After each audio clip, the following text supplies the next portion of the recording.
gusto. Hola Ana, Hola, buenos días. buenos días. Bienvenida, doctora Muchas gracias. Ana Fe, por estar aquí, por acompañarnos en este espacio. Gracias por la invitación. No, al contrario. Pues vamos a estar platicando sobre endocrinología pediátrica, que tenemos un montonal de temas importantes que platicar acá y que saber y conocer como mamás. Entrando ya de lleno en materia, entrando en el tema, queremos preguntar directamente sobre uno de los temas más populares ahorita en este momento, que es justamente pubertad precoz. ¿Okay? Porque aparentemente los pediatras estamos con muchos casos, o capaz que estamos exagerando y desde el punto de vista endocrinológico no es tanto. Entonces, primera pregunta, ¿qué es la pubertad precoz? Bueno, para definir qué es la pubertad precoz, tenemos que saber cuándo ocurre normalmente la pubertad, tanto en niños como en niñas. ¿Okay? Recordando que la pubertad son cambios que se van a dar físicos que nos van a ayudar para hacer una transición de los niños hacia los adultos, ¿no? Entonces, en las niñas la pubertad se considera normal cuando inicia a partir de los 8 años y hasta los 13 años. Y en los hombres suele retrasarse un poquito más y se considera normal de los 9 a los 14 años. Durante ese periodo tiene que haber un inicio de los cambios de la pubertad. Okay. Entonces, una pubertad precoz se considera en niñas cuando empiezan con cambios antes de los 8 años y en los niños antes de los 9 años. ¿Cuáles son los primeros cambios así para papás como para decir, a ver, qué está pasando? Normalmente una pubertad en las niñas debe de iniciar con la aparición del botón mamario. Y el botón mamario no quiere decir que le crezcan los pechos como tal. O sea, el botón mamario, para poder decir es un botón mamario, debe de palparse atrás del pezón una bolita como una caniquita dura de bordes bien definidos. Generalmente las niñas suelen tener dolor al tacto o al roce con la ropa. En los niños es más difícil identificar el primer dato que normalmente se debe presentar al inicio de la pubertad, porque es el aumento del tamaño testicular.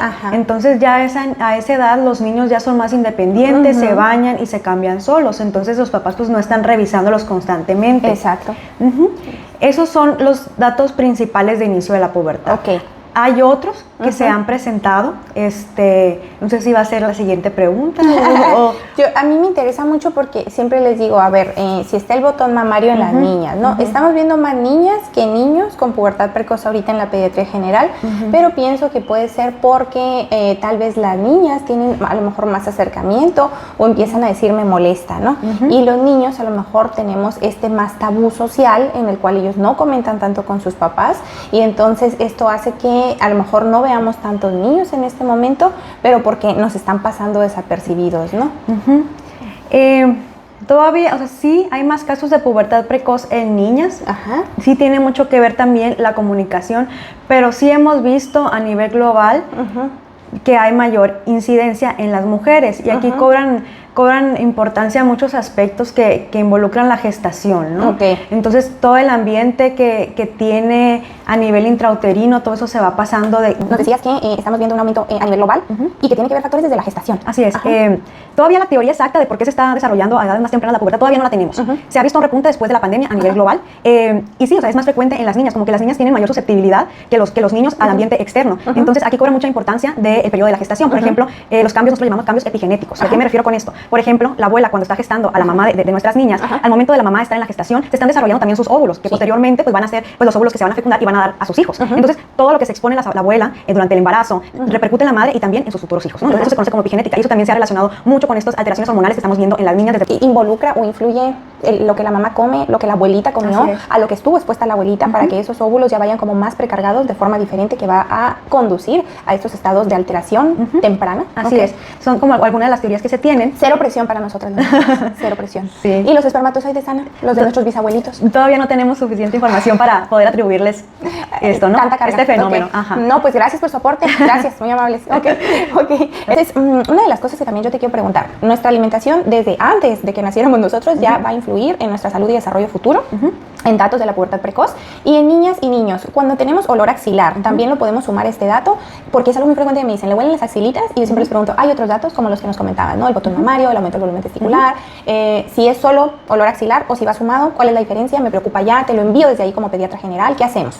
Aquí es importante mencionar y poner sobre la mesa que la pubertad se va a dar por una producción hormonal que proviene de dos sitios diferentes. O sea, en las niñas de los ovarios, de los niños de los testículos, pero también también en ambos sexos de las glándulas suprarrenales. Son dos glandulitas que tenemos arriba de los riñones. Aquí les pongo fotito. Y esas se encargan de producir ciertas hormonas que nos van a dar algunas características en común, tanto en niños como en niñas. ¿Cuáles son estas características comunes? El olor axilar, la presencia de vello axilar y de vello púbico. Okay. Entonces, estas glándulas normalmente tienen que despertar la producción hormonal a la par de los ovarios y los testículos. Pero, ¿qué estamos viendo más frecuentemente últimamente en los últimos años? Que estas glándulas están despertando su actividad antes de tiempo. Entonces, ¿y qué lo está influenciando? El sedentarismo, la falta de ejercicio, la mala alimentación, el consumo de ultraprocesados, y por lo tanto que nos conllevan a un sobrepeso y obesidad. Entonces, las glandulitas suprarrenales están despertando antes de tiempo y por eso estamos teniendo muchos niños y niñas que empiezan con olor axilar. Sin embargo, tenemos que evaluar si ese paciente realmente está en pubertad o no. O sea, si la pregunta es, ¿tiene olor axilar mi niño? ¿Lo llevo a valoración con endocrinología? Sí. Sí, definitivamente sí. Y ya la endocrinóloga nos hará todo el perfil completo y el historial completo y nos pedirá laboratorios, Ana, que a los niños siempre les da miedo los laboratorios. Y nos encantan a nosotros.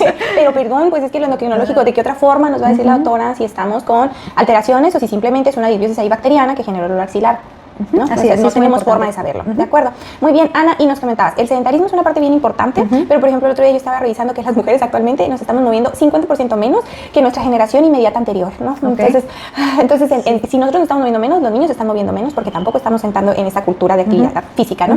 Pero algo que yo te quería preguntar específicamente es, post-pandemia, ¿tú empezaste a ver más casos de pubertad precoz? Sí. ¿Ok? Y tú verías o nos dirías, hay estudios suficientes como para decir, si el sedentarismo de la pandemia nos afectó, las pantallas, Ana, ¿qué tanto nos afectaron? ¿Las consideramos como bien culpables? ¿Qué evidencia tenemos ahorita? Nosotros, así, una evidencia totalmente contundente no tenemos. Esto porque pues hay mucha diversidad en los tipos de población que se han estudiado, porque se han estudiado pues poblaciones de todos los países, pero en todos los países se ha visto aumento de los casos. Y en todo se ha reportado que dentro de los factores que nos están aumentando la prevalencia de pubertad precoz, pues sí, es el sedentarismo. Otro es un nivel socioeconómico alto de los padres, y esto me llama mucho la atención, y se ha relacionado con que estos niños tienen acceso a comida chatarra, comida ultraprocesada, muy fácil, comida contenida o almacenada en plásticos. Se ha relacionado también a niños pues, que se llevan encerrados gran parte de su día. Se asocia también con niveles de vitamina D más bajos por estar más tiempo encerrados, mayor tiempo de exposición frente a pantallas electrónicas. Se ha asociado también, un punto importante, el tiempo de la lactancia materna. Otro factor es el consumo, bueno, eso se vio más en Asia, el consumo de carne de res. Imagínate quién Sonora que sería bueno hacer un estudio especial en nuestra población. Y otro factor que se ha identificado también pues, es el humo del cigarro. Y pues de momento son los que recuerdo. Pero así como una evidencia contundente. De decir, ¿es una sola cosa? No tenemos. No tenemos, O sea, no es una sola cosa, es la suma de todos los factores que hemos venido arrastrando y generacionalmente también, que está más triste eso. Entonces hay cosas que ya no podemos modificar, como lo que nos explicaba Ana de la epigenética, pero a lo mejor hay cosas en las que sí podemos incidir, ¿no? Estos tiempos de sedentarismo, este tipo de alimentación, este uso de plásticos a toda hora, ¿de acuerdo? O sea, eso sí lo podemos modificar. Y Ana, hablando específicamente de disruptores hormonales, ¿nos podrías tú ampliar la luz? ¿Qué es un disruptor hormonal? Sí. Un disruptor hormonal es una sustancia química que tiene la propiedad de alterar tanto la producción, el transporte y la acción en los órganos de nuestras propias hormonas. Entonces, estas sustancias se pueden encontrar en muchos de nuestros productos de uso cotidiano. Los que más se han relacionado son sustancias que se encuentran en los plásticos, por ejemplo, lo podemos observar dentro de los ingredientes o del contenido del plástico como bifosfenol A o el famoso BPA. BPA, abreviado. BPA. Y estos pues, se han relacionado que alteran cuestiones de pubertad, fertilidad, alteración de las hormonas tiroideas. Otras sustancias son los ftalatos, que encontramos mayormente en productos cosméticos, tanto en el champú como en la crema corporal, como en algunos tipos de maquillajes, ¿no? En fragancias. Y Ana, ahorita que dijiste los ftalatos, súper importante e interesante, porque ¿cuánto no tenemos ahorita en redes del skincare, no? O sea, estoy súper impresionada, porque a las niñas, Ana, o sea, vemos publicidad así de mascarillas para niñas. ¿Qué tanto pueden estar una niña una mascarilla? Sí, y es un problema social, porque, o sea, médico y social. Porque, ¿qué pasa? Me dicen las mamás, es que ahorita todas las niñas de su edad, el festejo de cumpleaños es que organicen una fiesta de spa, ¿no? Sí. Y que se maquillen y todo este tema, es el entretenimiento que tienen. También es una forma de yo tenerla en mi casa tranquila, comprándole sus pinturitas y que se maquille. Y pues si yo la restringo de todo eso, la voy a aislar socialmente, ¿no? Como que existe mucho esa preocupación o va a repercutir en su autoestima. Entonces, pero bueno, aquí es poner en una balanza qué es lo más importante y cómo podemos, y buscar como papás o como familiares cómo podemos suplir esa necesidad de autoestima, que principalmente pues no podemos atribuirle la autoestima de un niño al cómo se ve. Exacto. Su seguridad de, lo tengo entretenido en casa, maquillándose, que no salga a la calle, pues hay otras formas de entretenerlo, y pues no atribuirle a a eso estético, pues la seguridad de un niño principalmente, ¿no? Ajá, o sea, trabajar nosotros en los conceptos que estamos creando como padres para que ellos puedan evadir estas modas, porque son modas y la industria lo aprovecha súper muchísimo para el consumidor final, y van a ser estas niñas expuestas. Entonces, sí plantear que el cuidado de la piel es importante desde edades tempranas, y la radiación solar la recibimos desde que estamos pequeñitos, y las manchas que vamos a ver de viejitos las recibimos cuando estamos pequeñitos, ¿no? Pero tampoco hay necesidad de 1000 productos en un skincare, y tampoco hay necesidad de todo este consumo de plásticos, de todo este consumo de bisfenoles donde vienen almacenados y de talatos, porque vamos a terminar yendo con el endocrinólogo, ¿no? Muy en moda, pero con pubertad precoz, ¿no? Así es. Y Ana, otra pregunta que se me hace así muy interesante es, a todo mundo le da miedo de que lo voy a mandar con el endocrinólogo. Sí, llegan todos asustados. Sí, ya llegamos en pánico, dígame qué es, dígame qué tiene, y cuando sí tú ya diagnosticas de, ok, estamos ante una pubertad precoz, ¿cómo es el abordaje, Ana? ¿Qué vamos a esperar? Ok, bueno, nosotros como endocrinólogos, ¿qué evaluamos para decir el paciente tiene pubertad precoz? Evaluamos sus características físicas, sus cambios, o sea, lo que nos hizo sospechar. Evaluamos su talla, porque generalmente ocurre un aumento de la velocidad de crecimiento. Evaluamos su maduración esquelética. ¿Cómo nos damos cuenta de qué tan rápido están madurando sus huesecitos? Conforme nos damos cuenta con una radiografía de mano. Sí, de aquí les vamos a poner ejemplos para que ustedes lo estén viendo mientras Ana nos explica. Así es, porque hay veces, hay pacientes que tienen una edad, no sé, de 7 años, cronológica, pero puede que sus huesitos ya estén más avanzados en edad. Sí. Eso es muy importante también para decir, ok, el paciente sí está recibiendo una influencia hormonal, ¿no? De esas hormonas que le llamamos nosotros hormonas sexuales. Y finalmente, pues nos corroboramos completamente el diagnóstico con un estudio de sangre, en el que evaluamos las hormonas propiamente de la pubertad. En algunos casos solemos pedir un ultrasonido pélvico en las niñas también para evaluar cambios a nivel del útero y de los ovarios. Sí. Entonces, pues eso necesitamos para hacer el diagnóstico. Una vez teniendo el diagnóstico de pubertad, tenemos que saber qué lo originó. Y aquí tenemos que hablar de que la pubertad puede venir tanto de un nivel normal, o sea, la pubertad normalmente inicia a nivel cerebral con la producción de hormonas. Estas hormonas van a mandar señales al ovario y a los testículos para producir propiamente sus hormonas, tanto en niños como en niñas, y eso lo llamamos como pubertad central. Pero hay otras causas también de pubertad que le llamamos pubertad periférica, que no proviene de la cabecita. Que no se manda esa señal central. Exactamente. Y aquí cobra importancia la glándula suprarrenal, la producción de estas hormonas que normalmente, como yo les comentaba al principio, se producen a la par que las hormonas tanto del ovario como del testículo, pero que cuando se adelanta, el cuerpo como que dice, o sea, a nivel central también puede pasar que dice, ya hay hormonas, entonces tengo que activarme. Y aquí también pues vienen esos casos de pubertad. Entonces tenemos que saber qué originó mi pubertad precoz. Correcto. Y ya con eso nosotros decidir qué tratamiento requiere nuestro paciente. Muy bien, va a depender de eso, ¿ok? Muy bien, Ana, y los tratamientos disponibles actualmente, es otra cosa que les preocupa a los papás. Una vez que ya tienes el diagnóstico, siempre cuando yo te los envío, que me dices, sí, confirmamos pubertad precoz, y ya tú haces todo el protocolo de abordaje, siempre me regresan la pregunta de, ¿y es seguro lo que me va a dar la doctora? O sea, no son hormonas para contrarrestar hormonas, ¿qué vamos a hacer? Ok, sí, el tratamiento que se utiliza se llama análogo de GnRH, que son propiamente hormonas muy parecidas a las que se producen a nivel cerebral, que es donde inicia todo el proceso, ¿no? En la mayoría de los casos. Entonces estas hormonas, al ser tan similares, el cuerpo dice, ok, ya lo estoy recibiendo yo por fuera, y el cuerpo muy cómodo dice, voy a dejar de producir. Entonces ya, se pausa ese proceso y pues esperamos a que la paciente llegue a una edad determinada, o el paciente hombre, para que suspenderlos y que se venga la pubertad. Sí. ¿Son seguros? Sí.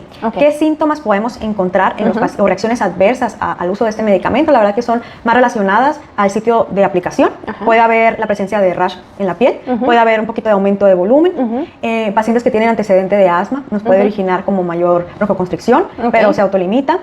Puede haber sofocos, por ejemplo, si la pubertad está un poquito más avanzada, pues síntomas como una menopausia, que te da sofocos, dolor de cabeza, mal humor, pero eso es temporal. También en algunas pacientes, es importante mencionarlo, como le estamos dando una hormona a final de cuentas que se parece al de la pubertad, si ya estaba muy cercana a menstruar la paciente, nos puede originar una menstruación. Pero igual se va a controlar. Se va a controlar. Muy bien, Ana, excelente. Ana, ¿son caros estos productos? Sí. ¿Son cubiertos por los gastos médicos mayores? No. Algunos seguros de gastos médicos mayores sí lo cubren. Sí es un tratamiento costoso, estamos hablando de un gasto mensual alrededor de 4,000 pesos. Hay presentaciones que se aplican cada 28 días, cada 3 meses, cada 6 meses, y tenemos una que no está aquí en México disponible, que es la aplicación de un implante subcutáneo, que en Estados Unidos sí está, y ese dura un año. Entonces el precio varía dependiendo de la presentación, pero en promedio son como 4,000 pesos, y es algo que pues tristemente ocurre porque muchas familias en México pues tenemos esta limitante económica. Pero bueno, existen tratamientos, lo importante es eso, que existen. Sí, saber que existen, y pues algunos, por ejemplo, IMSS puede cubrir, Ana, aunque sea mensual. Sí, IMSS tiene, algunas instituciones públicas tienen, claro que sí. Sí, IMSS bienestar, pues no esperaríamos eso, chicos, pero también la importancia del seguro, Ana, de gastos médicos mayores, porque lamentablemente no tenemos las coberturas que desearíamos para la población, ¿no? Así es. Muy bien, Ana, a veces algo que se me pasó a preguntarte para cerrar pubertad precoz, algo que se me pasó a preguntarte es, a veces me dicen, ay, es que está creciendo súper rápido, mire cómo va creciendo súper rápido, es la más grande de todos sus saloncitos, o sea, está en el cuarto de primaria y la más alta, Nos preocupa eso, Ana, ¿cómo lo asociamos ahí? O sea, tenemos que evaluar, tenemos que corroborar que realmente la talla esté alta. Corroborarla conforme a las gráficas de crecimiento para su edad, ¿no? Si para su edad está alta, ahora compararlo con su talla blanco familiar, que es la talla que heredan de mamá y papá, ¿no? Si está alta, pues tenemos que iniciar nuestro abordaje de talla alta. Una causa es la pubertad, entre otras, ¿no? Enfermedades tiroideas, alteraciones esqueléticas, entre otras. Entonces, hay pacientes que llegan a la consulta por talla alta, los identificas en la primera consulta que no tienen datos de pubertad precoz, pero hay que vigilarlos, porque hay pacientes que a lo mejor en ese momento en que tú los evalúas no tienen, pero después ya empiezan con datos. Entonces es muy importante el seguimiento de nuestros pacientes. Sí, porque si despegó y fue como muy rápido y esta no era su velocidad de crecimiento, poquito que debemos de checar. Así es. Bien. Así es. Ana, y hablando de talla blanco familiar, que es un tema que vemos acá mucho los pediatras, ¿no? De que, oiga, está bien o está alto. Me gustaría que andáramos más en eso, Ana, porque es un tema bien frecuente de consulta. Un ejemplo es que tú ves... ejemplo, acá mi hijo, ¿no? Yo no soy muy alta, pero papá de los niños es muy alto. Entonces hay una talla esperada para eso. Y a veces es común que vean, por ejemplo, a mi niño y me digan, ay, ¿cómo se determina esto, Ana? ¿Qué tan confiable es? Yo puedo decir, a ver, estamos mal por esto y esto, o lo dejamos seguir. ¿Qué hacemos en esos casos? Bueno, si me preguntas o si preguntas a cualquier endocrinólogo, nosotros basamos más la evaluación de la talla de nuestros pacientes con base a la talla blanco familiar. Muy bien. Si bien tiene sus limitantes, porque solamente nos predicen el 80% de la talla final de nuestro paciente. Entonces, pero pues las gráficas de crecimiento estandarizadas pues se hicieron con poblaciones en las que no se tomó en cuenta este factor, porque pues iba a ser muy difícil considerarlo a gran escala, ¿no? Entonces, sí, nos basamos mucho en la talla blanco familiar. O sea, nosotros como médicos, todo el mundo lo puede sacar el pronóstico de talla blanco familiar de cada paciente. Es una fórmula. Acá se las ponemos. Hay una formulita que difiere en hombres y mujeres precisamente por el inicio de la pubertad, ¿no? Como los hombres tienen una pubertad que llega después que las mujeres, eso les da más tiempo para que ellos continúen su crecimiento. Entonces, por eso los hombres pues tienden a ser más altos que las mujeres, ¿no? Correcto.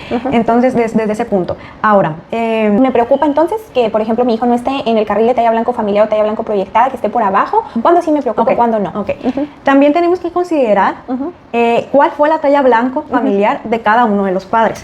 Porque también es frecuente que lleguen a la consulta y los padres no son muy altos, pero dicen, mis papás eran muy altos, ¿no? Y tengo hermanos altos. Y tengo hermanos muy altos, entonces tengo la esperanza de que mi hijo tenga una talla más alta que nosotros. Y sí, es un factor que tenemos que considerar nosotros, ¿no? Aquí influye mucho la edad en que la mamá tuvo su menstruación y también todo se relaciona con cómo inició la pubertad en los padres, a qué factores externos se expusieron, cómo fue su alimentación, cómo fue su estado de salud, para ver si ellos alcanzaron su potencial genético para crecer. Entonces, sí es una señal de alerta que nuestro niño o niña no esté cercano al carril familiar, sí, pero pues no hay tampoco que alarmarse de todos, hay que ir al trasfondo de qué está pasando, ¿no? Y precisamente pues eso, irnos más arriba en el árbol genealógico para tratar de tener la mayor información posible. Correcto. Y Ana, cuando estamos determinando que las velocidades de crecimiento año con año, porque eso lo haríamos acá en pediatría y estamos viendo cuánto tiempo yo estoy viendo que el niño no está en el carril y no está en el carril que le toca y ya determiné todos estos factores con la fórmula que tú nos explicaste y demás, ¿al cuánto tiempo yo digo, a ver, esto ya no está creciendo la criatura y vamos a derivarlo a endocrinología para ver qué está pasando y qué vamos a hacer? Una velocidad de crecimiento confiable es tomando en cuenta 12 meses. Esa es la más confiable. A los 6 meses nos podemos dar una idea de qué está pasando. Entonces, después de 6 meses, estar como más atentos a la velocidad de crecimiento. Pero un año es la confiable. Entonces, nosotros como seres humanos tenemos una velocidad de crecimiento diferente para cada etapa de nuestra vida. En el primer año de vida es cuando se presenta un crecimiento exponencial. Es cuando agarramos el mayor número de centímetros, que son alrededor de 24 o 25 centímetros. En el segundo año de vida, alrededor de 12 centímetros. Posteriormente, hasta antes de la pubertad, ronda entre los 5 a los 7 centímetros. Y después de la pubertad, de 10 a 12 centímetros. Entonces, nosotros cada mes, conforme a los controles del niño sano con su pediatra, pues conforme una fórmula vamos sacando una estimación de los centímetros por año de cada paciente. Correcto. Por eso es importante que tengamos estas consultas de niño sano para que cuando te lo enviemos tengas toda la información, ver dónde nos atoramos y qué factores pudieron incidir. Correcto. Ana, ¿qué cosas así muy fáciles podemos modificar alimentariamente, nutricionalmente en la actividad de los niños que van a repercutir directamente en ese patrón de crecimiento, siempre y cuando no sea un trasfondo central? Bueno, la alimentación de manera general. Promover el plato del bien comer, involucrar el mayor número de grupos de alimentos en nuestro plato, evitar los productos con sellos, acompañar nuestra alimentación con agua, sin duda la lactancia materna, que conocemos sus beneficios, y aquí pues todo el tiempo que se pueda otorgar, ¿no? Siempre y cuando pues también se acompañe ya después de los 6 meses de su alimentación complementaria. El tiempo del sueño es súper importante porque en el sueño profundo se produce la hormona de crecimiento. Entonces, sueño profundo y nocturno, Entonces es muy importante que nuestros niños no se desvelen. Que se cuesten máximo 8:30 para que a las 9 ya estén dormidos. Que tengan un sueño de calidad. ¿A qué me refiero? Que no haya luces prendidas, que no se duerman con la televisión prendida, que no ronquen, que no se estén levantando al baño o a tomar agua. Entonces, pues, tenemos que asegurar que nuestro niño duerma profundamente y de manera continua, sin interrupciones, ¿ok? Sí. En promedio, en la edad escolar, se recomiendan de 9 a 13 horas de sueño, ¿ok? Ahí podemos incluir las siestas vespertinas en la edad escolar, ¿ok? El ejercicio, ¿qué ejercicio recomendamos? Porque también es una pregunta frecuente. ¿Qué ejercicio le va a ayudar a crecer más a nuestro niño? Pues la verdad, el ejercicio que más le guste y que se asegure que se va a practicar de manera continua. ¿Cuánto se recomienda? Al menos 5 días a la semana. Si se pueden los 7 días está ideal. 1 hora. Pero tenemos que ver que sea un ejercicio de moderada intensidad. ¿Qué quiere decir? Que altere las palpitaciones de nuestro niño, que mientras esté haciendo la actividad, el niño se le dificulte hablar, ¿okay? Ese es, y que se le ponga su carita roja. Ese es el de moderada intensidad. 60 minutos al día es lo recomendable. ¿Okay? Cuenta ir a correr al parque. Claro, o sea, cuenta, sube, baja y que te traen así a ti como loquita atrás, bofeada. Cuenta, ese cuenta, claro que sí. Porque va a ser justo lo que nos está diciendo Ana, la elevación de la frecuencia cardíaca y la vasodilatación y todo. El que sea es bueno, pero con constancia, ¿no? Y en hábitos sanos, porque a veces nos queremos meter los papás a 10.500 actividades y de esas ninguna les gusta. Así es. Y entonces vamos a fracasar. Entonces, ¿cuál ejercicio? El que sea sostenible, mantenible y que pueda vivir su infancia a través de ese ejercicio también. Sí, muy importante. Sí. Y reducir el tiempo en pantallas. Porque vale ¿Cuánto, Ana? ¿Cuánto tiempo en pantallas? Porque nos estamos volviendo locos con los tiempos, ¿eh? Porque los australianos nos acaban de meter una. Sí. Está fuerte la restricción. Yo como mamá. Sí. Yo les digo a mis pacientes en la etapa escolar, menos de 2 horas al día. Sí, menos de 2 horas. Etapa escolar, ¿eh? Etapa escolar. Estamos hablando después de los 6 años. De los 6 años. Antes de eso, pues no se recomienda las pantallas. Sí, que está más difícil para las mamás, y ya sé que para las mamás que tenemos más hijos está más difícil porque el de edad escolar pues ya te ve un poco de pantalla y el bebé. Sí está difícil, pero es algo que lo tenemos que tomar muy en cuenta porque aparte de todo lo que nos ha dicho nuestra endocrinóloga pediatra chulísima, también nos va a afectar en lenguaje, Ana, en comunicación, en interacción social, en habilidades sociales. O sea, son demasiadas repercusiones que no nos podemos echar en saco roto, ¿no? Sí. Y algo también importante que va muy de la mano es el estado emocional de nuestros pacientes. Es súper importante también que nuestro paciente, bueno, mejor dicho, se ha visto que niños que están sometidos a estrés emocional de manera continua o prolongada también va a repercutir en su crecimiento. Y aquí estamos viendo muchos niños precisamente que se exponen mucho a pantallas. O sea, no digo que sea la única causa, hay muchas causas que estresan a un niño, pero cada vez vemos menos tolerancia a la frustración. Dado muy marcadamente, dado por pantallas. Por pantallas, entonces también ahí influye eso. Sí, entonces vean la trascendencia de este aspecto. Yo sé que es difícil como papás, pero piensen en esto. Nosotros, bueno, al menos yo crecí sin pantalla, porque no existían, porque no había, y porque yo soy de un pueblito, entonces no vamos a decir que estamos 100% sanos tampoco, pero ¿qué pasa? Que sí, este cambio, esta transición generacional de toma el celular, lo estamos usando los papás y hay que ser conscientes de eso. Cuando tú tienes que hacer algo y la criatura está mamá, que para eso son las criaturas, la verdad, y para eso están las criaturas, si no tienen un centro de inhibición frontal, es que es más fácil soltarle la pantalla, ¿no? Entonces, invitamos a los papás, a todos nosotros, que busquemos otros recursos y otras herramientas, porque también como nosotros manejemos esto, es como ellos lo van a manejar el resto de su vida, ¿no? Ana, hay algunas aplicaciones, que esto me faltó preguntártelo en el bloque previo, pero hay algunas aplicaciones para la lectura de productos del skincare, Ana, sí, confiables, no, te gusta, no, una favorita. No tengo una favorita. ¿Tienes varias? No. Bueno. Realmente las tomo con reserva. Muy bien. Porque yo no quiero que caigamos en la histeria. Ok, perfecto. Gracias, Ana. Entonces, las recomendaciones que yo les doy son generales, porque sabemos que no podemos quitar del todo los disruptores de nuestra vida. Y no podemos estar como que escaneando cada cosa, porque eso también genera estrés en los papás. Sí, y en los niños. Y en los niños. Esa conducta también de ti. Entonces, pues fijarse nada más en los productos de que no tengan parabenos, que tengan la leyenda que no tengan parabenos. Limitar de manera general las fragancias, el uso de fragancias, el uso de suavizantes de tela y los plásticos. Los plásticos. Ana, bien importante, el uso de fragancias, porque de verdad que yo creo que a los pediatras a todos nos preguntan, ¿qué perfumito le puedo poner? Y nosotros ningún perfume. Exactamente. Razón nos la acaba de decir Ana. ¿Okay? Ana, en el tema de obesidad infantil, que también estamos viendo mucho, y resistencia a la insulina, ¿okay? ¿Cambiaron los marcadores? Ana, primera pregunta que te quiero hacer, ¿cambiaron los marcadores, no? Porque ya sabemos que el IMC vino diseñado de alguien que no tiene nada que ver con la medicina, que más bien era un parámetro determinado a base de matemática. Entonces, ¿ahora qué parámetros estamos utilizando en la pediatría? ¿En qué nos basamos para decir, a ver, esto es obesidad? Primera pregunta, y luego te suelto todas las demás. Bueno, el índice de masa corporal, como bien comentaste, sí es una fórmula matemática que nos ayuda a identificar de manera rápida pacientes en riesgo de sobrepeso u obesidad. Tiene sus implicaciones, mayores a 5 años es cuando se aplica mayormente, pero pues ¿qué pasa con la población que queda debajo, no? Principalmente. Pero en pediatría, una herramienta fácil y confiable, con suficiente evidencia, es el índice cintura-talla. Perfecto. ¿Cómo lo determinamos? Midiendo el perímetro abdominal. Tenemos una técnica estandarizada para medir el perímetro abdominal de nuestro paciente, y también con una fórmula sacamos este índice con base en la talla. Entonces, un índice cintura-talla por arriba de 0.5 ya nos aumenta el riesgo cardiovascular en nuestros pacientes. ¿Okay? También otra herramienta es el perímetro braquial. Y tenemos otras herramientas, que también podemos medir la circunferencia del cuello, que ahorita pues, no tenemos como que datos todavía para compararlos ya estandarizados, pero también son de gran ayuda. ¿Okay? Así es. Y entonces, mejor estos índices, Ana. Pero en pediatría, yo te quiero una pregunta muy dirigida. Cuando tenemos niños grandes, cuando desde el nacimiento fueron niños grandes, de la gestación fueron niños grandes, del primer ultrasonido nos lo están reportando grande, de papás grandes y que no hay una diabetes gestacional, que no hubo otro factor, ese niño a mí me va a perpetuar grande en las curvas y siempre se va a ver grande. ¿Lo acuso de algo o no lo acuso? Aquí lo importante es ver cómo es su patrón de crecimiento. Gracias. Porque sí, como bien comentas, ese niño siempre va a estar grande. Lo importante es que se mantenga con una línea continua. Que no se nos suba, que no se nos baje o investigar por qué se nos está bajando. Exacto. Sí, entonces niños grandes posiblemente siempre van a ser grandes, no es un factor de preocupación. Aquí los niños grandes siempre me preocupan, Ana, porque siento que pueden ser más víctimas de acoso, de tú lo golpeaste, porque el chiquito va y se choca con él y entonces, ¿qué le hiciste? Entonces también esa percepción de cuerpos grandes, Ana, también ¿cómo lo abordamos? ¿Qué recomendaciones nos das para, a ver, tienes un cuerpo grande, nada va a pasar, ¿ok? Porque también empezamos con esta parte de los médicos, fuimos parcialmente atacados por muchas, bueno, no parcial, golpeados abruptamente, por muchas influencers que dijeron, a ver, es que los médicos son gordofóbicos. Pues, hay de todo, ¿no? Sí hay, desgraciadamente todavía compañeros que sí, a veces pues tienden como a emitir un lenguaje no adecuado para ese tipo de pacientes.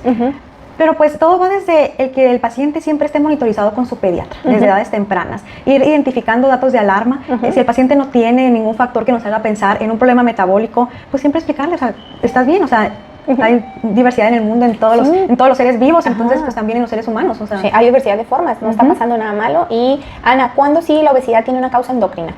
Son difíciles los diagnósticos, realmente. Los podemos agrupar de manera general en pacientes que tienen o no retraso en el neurodesarrollo. Entonces, esa sería con nuestro parteaguas. Sería nuestro parteaguas. O sea, pacientito que tenemos con obesidad temprana, antes de la pubertad, y ahí la siguiente pregunta es, ¿tiene retraso o no en su neurodesarrollo? Correcto. Y ahí ya nos abre como otros abanicos de oportunidades. Los más comunes es, por ejemplo, el síndrome de Prader-Willi, que tiene rasgos corporales muy significativos, o sea, muy distintivos, como sus ojitos almendrados, les llamamos, esa parte de aquí se me olvidó el nombre, pero caidito. Su párpado, su picanto. Su picanto, su boquita también como ligeramente inclinada hacia abajo, manos pequeñas, alteraciones en el apetito, entre otras. Pero sí, nosotros tenemos que estar muy atentos a que nuestro paciente que vive con obesidad no presenta otras características, tanto en su cuerpo, que nosotros llamamos como dismorfias, alteraciones en su comportamiento, y ya después la parte analítica viene. Ana, de los Prader-Willi, un dato complementario que me ha tocado ver, 3 Prader-Willi, desde que nacen están muy flácidos, muy potónicos. ¿Qué intervenciones son más efectivas cuando tú ya determinas de, pues sí, hay un factor exógeno para esta obesidad? Los cambios en el estilo de vida. Ya sé que los tenemos atarantados con esa palabra. El estilo de vida saludable, pero sí, o sea, y más en los niños que están desarrollando todos sus hábitos. Entonces, siempre promover una adecuada alimentación. Aquí tenemos algunas barreras como pediatras, como endocrinólogos pediátricos, que creo que esta parte tú nos puedes apoyar muchísimo, Soledad, con la parte de las texturas de los alimentos, la parte sensorial, que es una barrera a veces para que ellos acepten ciertos alimentos que le permitan llevar una alimentación saludable, pero siempre buscar la forma. Sí, fíjate que lo que pasa es que la nutrición se tiene que empezar con buen pie, suena así como bien, a lo mejor castrante que lo estemos diciendo, pero ahorita la lactancia pues va a ser un factor determinante clave en su adiposidad futuro, en como los riesgos metabólicos que se nos reducen por cada mes de lactancia, etcétera, que quitar la palabra lactancia prolongada, que no existe tal cosa como lactancia prolongada, llamarle lactancia natural, a veces cosas simples de terminología ya modifican la percepción. Sí, claro.